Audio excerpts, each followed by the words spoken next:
ایک تاجر کی بیوی تھی۔ اللہ تعالیٰ نے اس کو نیک بھی بنایا تھا اور حسن و جمال بھی دیا تھا۔ اس کا خامد سفر کے لیے کسی دوسرے شہر جاتا ہے، وہاں اسے رہنا پڑ جاتا ہے۔ اب اس کی بیوی نے یہ محسوس کیا کہ اس کے خامد کا قیام وہاں زیادہ ہونے لگا ہے، لہٰذا اسے احساس ہوا کہ کہیں اس نے وہاں دوسرا گھر تو نہیں بنا لیا۔ چنانچہ اس نے اپنی اعتماد والی ایک خادمہ سے کہا کہ تم اس کے پیچھے جاؤ اور دوسرے شہر میں جہاں رہتا ہے وہاں ہمسایوں سے جا کر معلومات حاصل کرو۔ جب اس نے وہاں سے معلومات لی تو پتہ چلا کہ چونکہ اسے وہاں 10-15 دن رہنا ہوتا تھا، اس لیے اس نے وہیں کسی عورت سے نکاح کر لیا تھا اور اسے ایک گھر بھی لے کر دیا تھا جہاں وہ جا کر رہتا تھا۔ گناہ تو نہیں تھا، البتہ اس نے دوسرا نکاح کر لیا تھا۔ جب اس عورت کو کنفرم ہو گیا تو اس نے سوچا کہ میرے خاوند نے نکاح تو کر لیا ہے، اگر جھگڑا کروں گی تو خاوند کو خواہ مخواہ میرے سامنے شرمندگی ہوگی، یا یہ بھی ہو سکتا ہے کہ میرا خاوند کھلم کھلا کہہ دے کہ میں ادھر بھی وقت دوں گا اور ادھر بھی دوں گا، تو مجھے ایسا کرنے کی کیا ضرورت ہے؟ جو محبت کی مساوات میرے اور میرے خاوند کے درمیان ہے، کیوں نہ میں اسی کو برقرار رکھوں؟ یہ سوچ کر اس نے پردہ رکھنے کا ارادہ کر لیا۔ چنانچہ وہ اپنے خاوند کے ساتھ اسی محبت کے ساتھ رہتی رہی، حالانکہ اسے یقین تھا کہ جب یہ دوسرے شہر میں کاروبار کے لیے جاتا ہے تو وہاں اس کی دوسری بیوی بھی موجود ہے۔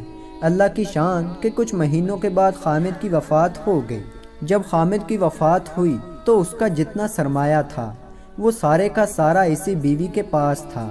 جب اس کی تدفین کا مرحلہ مکمل ہوا اور اس کی وراثت کی تقسیم کا وقت آیا تو اس بیوی نے اپنا حصہ بھی الگ کیا اور دوسری بیوی کا حصہ بھی الگ کر دیا، اور اسی عورت کو جس نے اس کو بتایا تھا کہ اس کا دوسرا نکاح بھی ہے، اس کو بڑی رازداری سے کہا کہ کسی کو پتہ بھی نہ چلے اور کوئی میرے خاوند کی بات بھی نہ کرے، لیکن اس کی وراثت میں اس بیوی کا شرعی حق ہے۔ مجھے قیامت کے دن اللہ کے ہاں جواب دینا ہے، اس کا حق میں نہیں کھا سکتی، لہٰذا یہ پیسے لے جاؤ اور اس سے کہو کہ تمہارے خاوند کی میراث میں سے یہ تمہارا حصہ ہے، اسے وصول کر لو۔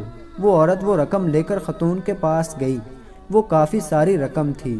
اس نے جا کر اس سے بات کی کہ اس کے خاوند کی وفات ہو گئی ہے اور اس کی بیوی نے اس کی وراثت میں سے تمہارا حصہ نکالا ہے، کیونکہ تم بھی آخر اس کی بیوی ہو۔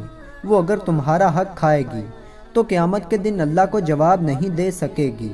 لوگوں کو تو پتہ نہیں مگر اللہ کو تو پتہ ہے، لہٰذا تم یہ اپنا حصہ وصول کر لو۔ اس عورت نے وہ رقم پکڑ کر کہا کہ اللہ اس کا بھلا کرے، وہ کتنی نیک عورت ہے، وہ کتنی اچھی عورت ہے جس نے میرا خیال رکھا۔ پھر اس نے کہا تم یہ مال میری طرف سے لے جا کر اس عورت کو واپس کر دو، اس لیے کہ اس خاوند نے مرنے سے 1 ہفتہ پہلے مجھے طلاق دے دی تھی، اور اس طلاق کا پتہ یا مجھے ہے یا میرے اللہ کو ہے، لہٰذا اس وراثت میں میرا کوئی حصہ نہیں بنتا، یہ اسی کا حصہ ہے، لہٰذا اسے واپس کر دو۔ یہ تعلقات کون سا طریقہ زندگی دے رہا ہے؟ یہ دین اسلام دے رہا ہے۔ دنیا کو تو معلوم نہیں کہ حقیقت کیا ہے، لیکن جب دل میں خوف خدا ہوتا ہے تو پھر لوگ ایک دوسرے کے حقوق کی اتنی رعایت رکھتے ہیں۔ آج وہی دین اسلام ہے، لیکن دین لوگوں سے ایسے نکل چکا ہے جیسے کہ نبی کریم صلی اللہ علیہ وآلہ وسلم کا فرمان ہے، لوگوں پہ ایسا زمانہ آئے گا کہ ان سے اس طرح دین نکل جائے گا جیسے اونٹ کے گلے سے رسی۔ تو دوستو، اللہ تعالیٰ مجھے اور آپ کو عمل کرنے کی توفیق عطا فرمائے، آمین یا رب العالمین۔